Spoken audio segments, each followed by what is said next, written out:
Hi guys, so this is a video about my first oil painting ever and how it can go terribly wrong. What kind of obstacles can you face and you will probably face, and most importantly the mistakes I made and what I learned from them. So this painting here is not finished. It hasn't been finished for a very long time. It's just kind of, I don't know what to do with it. But I would probably have to scrape it and start over again. But before I'll do that, as this is my very first oil painting, and it doesn't look good, um, and it's kind of laughable, but I still want to show it because I want people to understand how difficult it is actually. This is not express yourself style of art. This is actually painting after Caravaggio. Uh, I think the painting is called Boy with the Lute or Lute player, something like that, and it's just the half of the painting. It's not exactly it because I later on add some details because I thought it was quite empty, and originally the paintings I will insert it looks like this. Okay, it doesn't look like this, but it looks like it's like this bag, the original, and the boy is here and he's playing the lute. And on the left side, there are some fruits scattered. For example, this is not there. Some vase and flowers. So, this is it. So I don't know, when I started it, I think I did already a first a big mistake, and that was as for a person who never ever oil painted before. For an absolute beginner, I took quite a big project. I was um, I was quite confident I can maybe pull it off, but that was my first mistake because I found out when painting this that fruits, for example, for me were much more easier than flowers. And of course, the vase, I never painted vase before, so it requires a little bit of different technique. Same goes to the book, pages of the book. It requires very fine details and understanding of light and shadow, and the flower bouquet was completely different. It was much more simple, but I didn't like it. I felt it was disproportional to the lower part. So there was just like a few flowers like that. And I didn't like it back then. I was inspired by those still life paintings from Rachel, I think it's Rachel Roush, and she had these abandoned bouquets, and I wanted to inject that, but that didn't work in here. When I look at this now, oof, I can say it's a kitsch. It's a kitsch. It has too many orange and too many red, pink. I definitely would avoid this. This orchid. This orchid was not there. That's completely from different painting, and generally I would change it completely. But my first mistake was I took up project which was too big. Yeah, I can see that now. It's daunting and it's very mentally demanding when you're painting here and painting here and another flower and it's still not finished. It is, yeah, you need to be a master to kind of pull it off, so many flowers here. And as I said, I have realized that flowers, for me personally, are so difficult to paint. Uh, I think it's because when you paint by oil, you have to wait for the first layer to dry so you can kind of start with the details here. And I was just so excited and I didn't wait, and then I was struggling very much to inject these fine details here. It looks horrible, and it's very difficult, and I don't want to even mention how many times I had to repaint it. Never mind. So I, for example, am quite proud of this one, this pear, this fruit, which is kind of like courgette or something like that, and this pear is quite nice. You can see the details I injected. I'm quite proud of the colors, which are quite vibrant here. I think they look pretty real. But the rest, I would like to also say that, for example, for this apple, I bought, actually this apple was not originally on the picture, and I bought the apple in Sainsbury and I had the apple done in 3 days. Yeah, 3 passes. Yeah, so just the first pass was just the red color, the yellow and the green center. The second day I just blended it, and third day I had some details. Well, it could look better, but as I said, fruits are so much more easier for me than the I cannot even talk, the flowers. Yeah, so that was my brings me to my second mistake. Back then I only had my mobile phone, so I could only enhance what I had on my mobile phone, which was already quite poor picture of the painting. So I could only enhance, let's say, fruits up to here. So I didn't see many details. I was not able to see many details, and in certain circumstances I was not even sure what kind of fruit is actually there. So for this fruit, it was some kind of orange blob. I was trying to find out what kind of fruit was there. I found later on that these were figs. This was not there, fig, but as I didn't see the details of these figs very much, and there was one here, kind of rotten, starting to rot, and I didn't see the details, how it is painted. I couldn't paint it because I didn't see what kind of color was there, what kind of shape it had, details. I didn't see the details, so that's the biggest second mistake.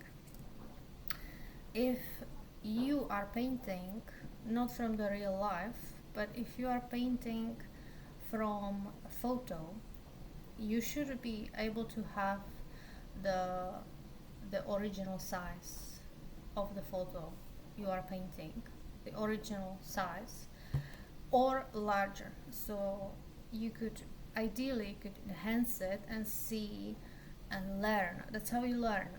Because if you see all those details, potentially brush strokes, maybe some kind of different shade of green, it's so much easier for you to learn and understand how it was actually originally painted. So that was my second disadvantage. I didn't have all those details. My third mistake was I didn't let it dry. For example, not with the fruits, but when it came to flowers, I was so excited that I was getting somewhere. So I didn't let the first. I don't want to even show this, but I didn't even. This was so difficult. These details, and I was painted in one go, you know, like trying to inject some details into other type of color. I was just yeah, with the flowers and generally with oil painting, you have to first establish what kind of shade is there, then let it dry, then maybe a day after or half of the day you can start a little bit of blending the lines, and when it dries then you can start details. That goes for flowers, especially because they have these delicate petals and delicate shades, so you know you don't wow, yeah, so you don't you don't create something which is awful. My fourth mistake would be, yes, if I could, I know sometimes you can't, you just can't, but the best painting, the best how you learn is to paint from a real life. So I would suggest after some time, maybe when you are more confident, to set up some kind of nice composition with fruits. It's really different, and I remember I had this done in 3 days. I had this done quite, even from a photo, it was quite straightforward, and um, yeah, it's much better. You can see clearly all the details and the shades, and yeah, it's much better. Now, the fifth problem I had here, as I said, the original doesn't have, for example, this, which is a candle holder, didn't have the apple. Underneath, it's the rotten fruit, which I was not able to see the details. And these leaves, I was totally not able to see from my mobile phone. What kind of leaves are they? I thought actually I just put there some tobacco leaf or something. It was very confusing, like very hard to kind of create something which was not originally there, and that goes for the flowers as well. The original painting has very much smaller heads of the flowers, some daisies, and much thinner, and I didn't like it. So I was trying to put different flowers from different paintings. Well, that obviously creates huge problems. This orchid, it looks, it shouldn't be there, obviously, and the shades, the shadows are not there. It looks like, if you look at it up close, it doesn't have any shades. There is no relationship between those flowers.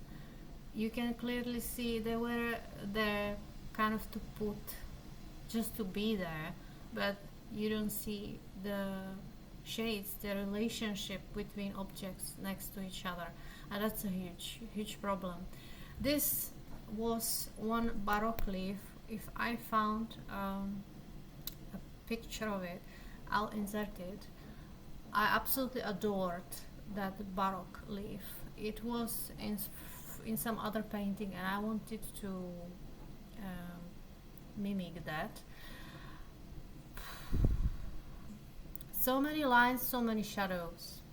Difficult, absolutely difficult. And this, I don't know what is this. For example, what kind of little flowers are here, you know. The whole painting, you can see it clearly struggles to distinguish and put the flower in some kind of relationship. It is a huge project, and difficult. It was difficult. The only thing I am proud of is these 3 fruits from all the painting. and that's it. The rest is horrible. This is also not bad, but it looks like an onion, and in reality this was not onion. So in other words, very bad. That messing with composition and trying to inject into painting some new things, it's a recipe for disaster. And that would be those 5 biggest mistakes I think I've did, taking a project which is too big. And by changing constantly what is happening on the painting, it didn't really make it easier. For example, this apple was added on the top of rotten fruit. On the top of the apple was added to this candle. This actually had candle here, and that candle at one point was burning actually. Oh, it's just make it more simple for you if you are not a professional and you cannot just, from the memory paint a vase full of flowers which you painted a few times before. Don't do it. Stick with what you have and find something which has high resolution. There, of course, there would be some other important things I learned. Like, I'll just give you one hint. It is absolutely horrendous to paint white flowers. Originally, this was white, and there were some whites. There were some white roses as well. This is like I painted this over, and these white roses, in a real life, you would say they are white, but when you are painting, they are never pure white. They always gonna be gray, green, creamy. There might be some shades of brown even, or it's not gonna be white. And if you want to see the petals, you have to think of that, and you have to. That's what I do today. I start with the darkest color, and then when it dries, I try to inject some kind of petals in there, and then when it dries, I'll try to inject more details. But my biggest surprise also was that basically you don't see any pure white anywhere. Yeah, there's only like white with something, white with brown, white with yellow for a white color.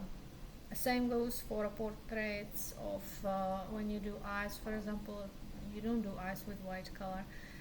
So white is not there, and white flowers for me, they were horrible. And I would just like to mention one more thing, that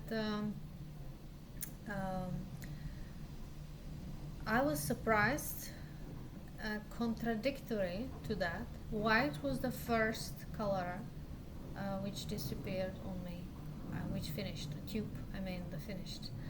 So, and I was also surprised, but that in a basic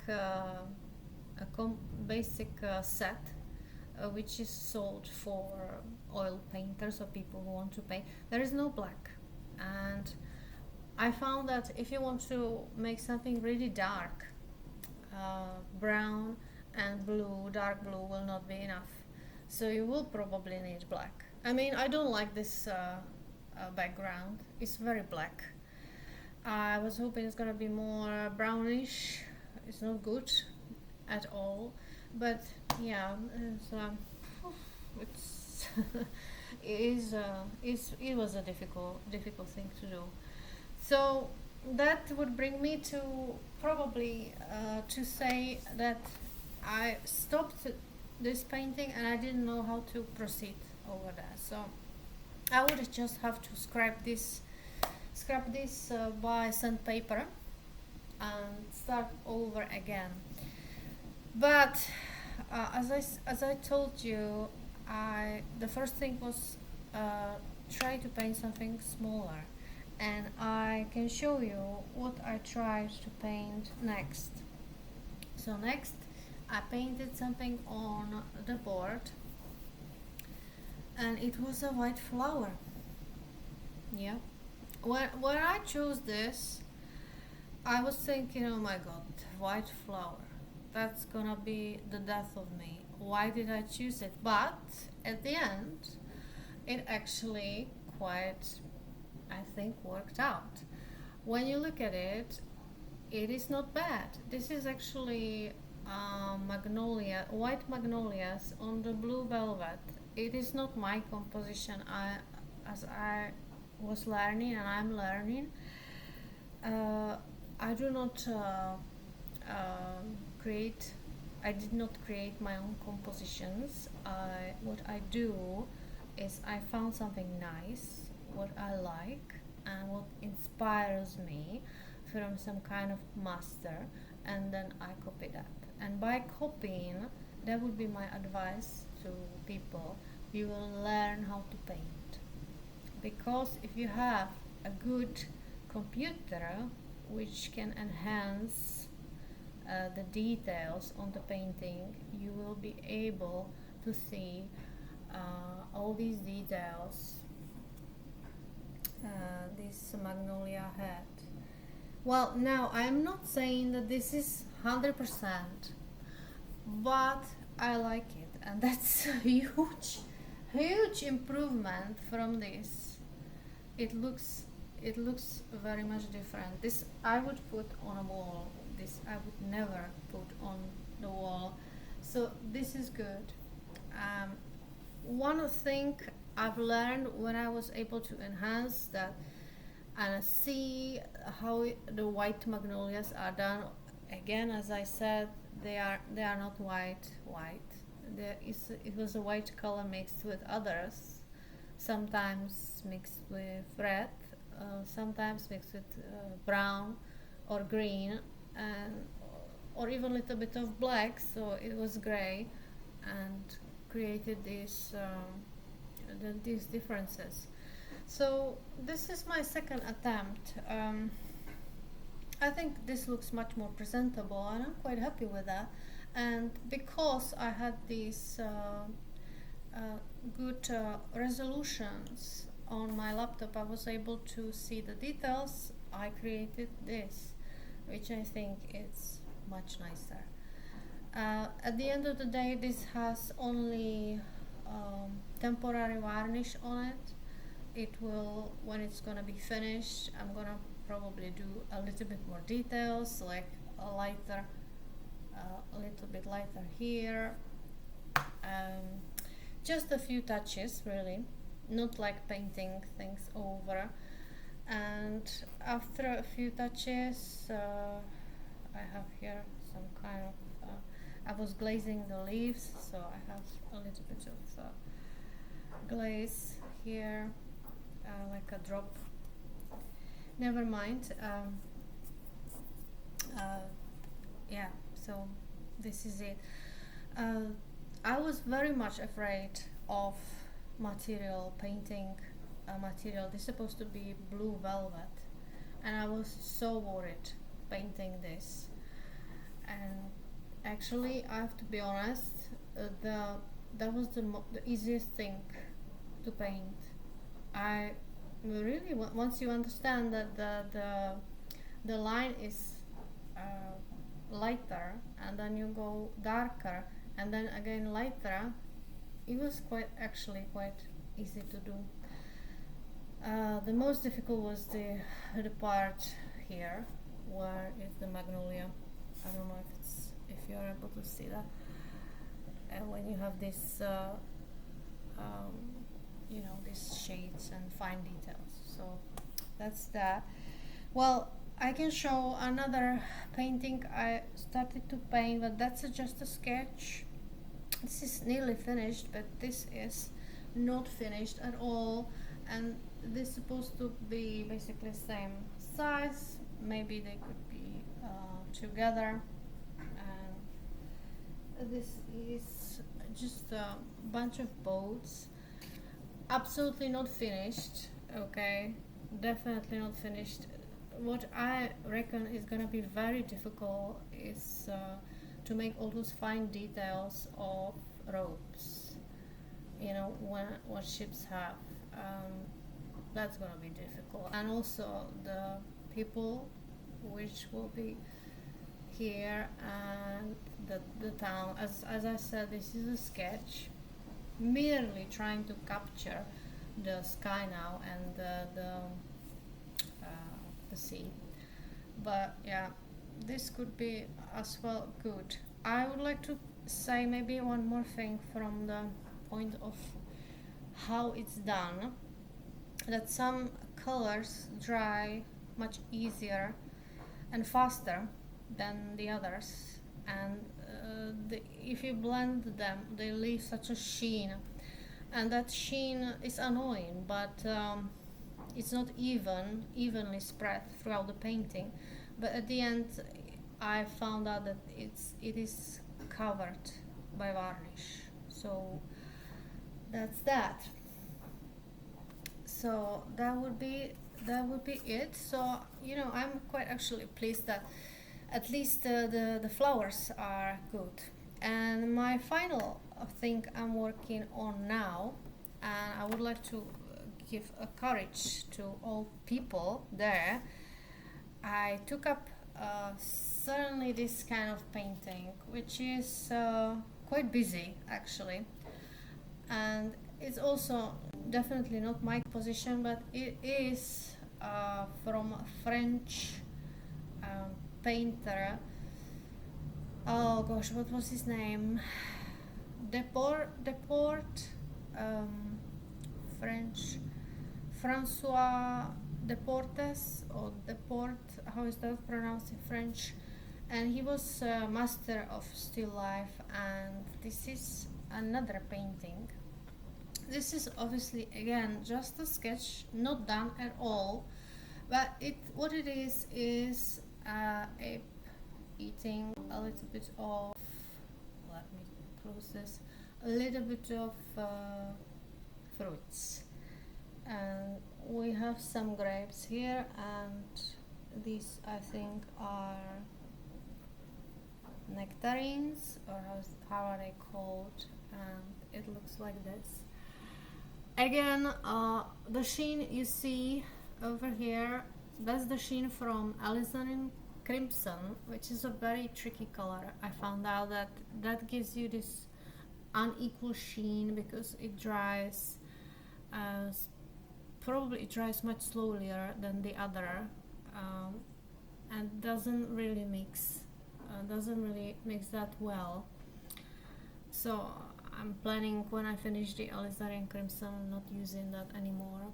So I'm quite proud of these leaves here.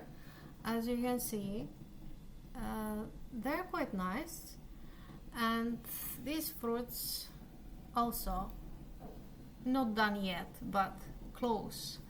And then we have lots of greenery here and flower. Ooh, I mean, I'm trying. Maybe for people who didn't attempt flowers yet, I did it by painting very dark center, bright red center. I took up the darkest shade, I did the center, then this was kind of like a brownish, and this was light brownish. I let it dry 2 days, and then I kind of tried to insert some leaves into that darkness in a much creamy white. So that's how I'm approaching the thing. It is definitely a large journey, and it can be very discouraging if you do not manage to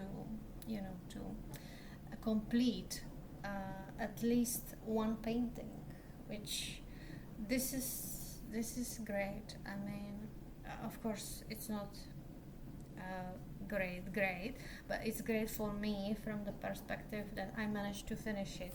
And I'm quite confident now, and this is basically my third painting ever, that I will finish this too, and I will like it.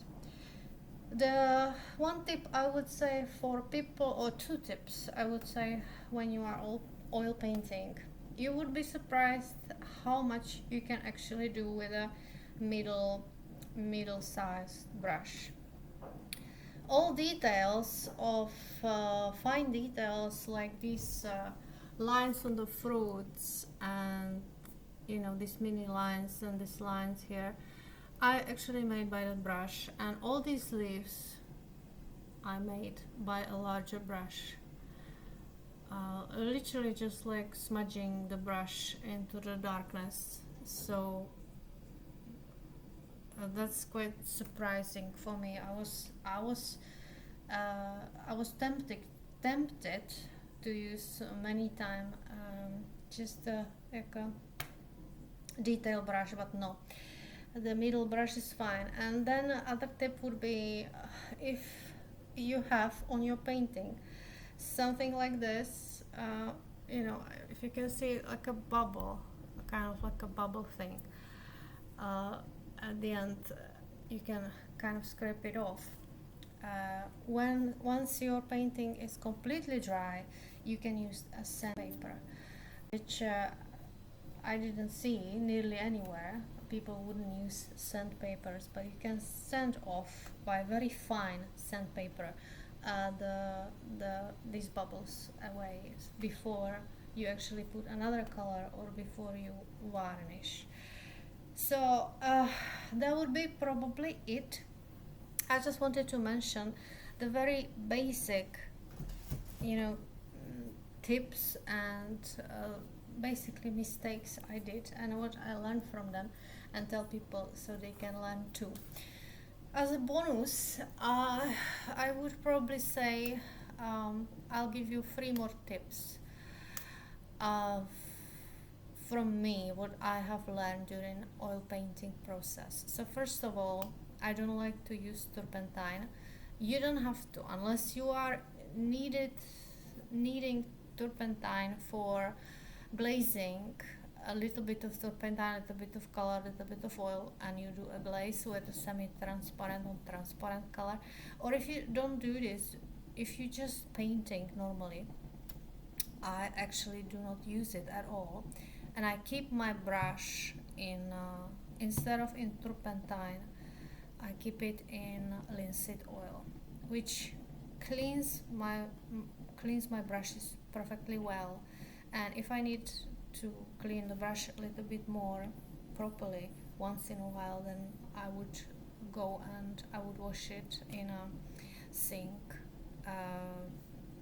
by using a little bit of soap or hair shampoo or something like that, and that's it. So you don't have to use turpentine.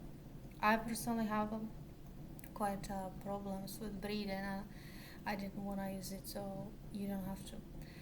My second tip, which is quite useful, is when you spread your colors, your oil paint on your palette, and after a session you don't use all what you have on the palette. Some people scrape it, some people don't. I don't. I just shovel my palette with paint on the top into a freezer. So just simply put it into the freezer. Similarly, you would put your meat or freezed vegetable. Just put it there, and next day you can actually use it perfectly. It will probably last you 4 days, maybe, if you do every day like that. And you will still be able to use even colors which dry super fast, like for example yellow. That yellow is dry in a long time. And then my third tip would be, do not disclude brown. Do not disclude black. I would strongly suggest that you use black. You don't worry about using black. I mean, here, for example, I definitely is black here, and that that part probably is like that dark, maybe a green on the top. But if I would only use green and maybe some kind of blue, I would never achieve this darker color.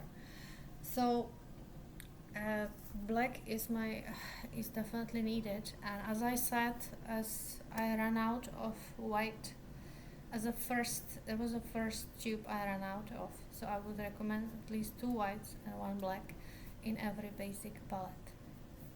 So that would be all from me. There is so much more, obviously, to learn from doing a craft. It is endless sea of information, but this, I think, is just what I wanted to say today.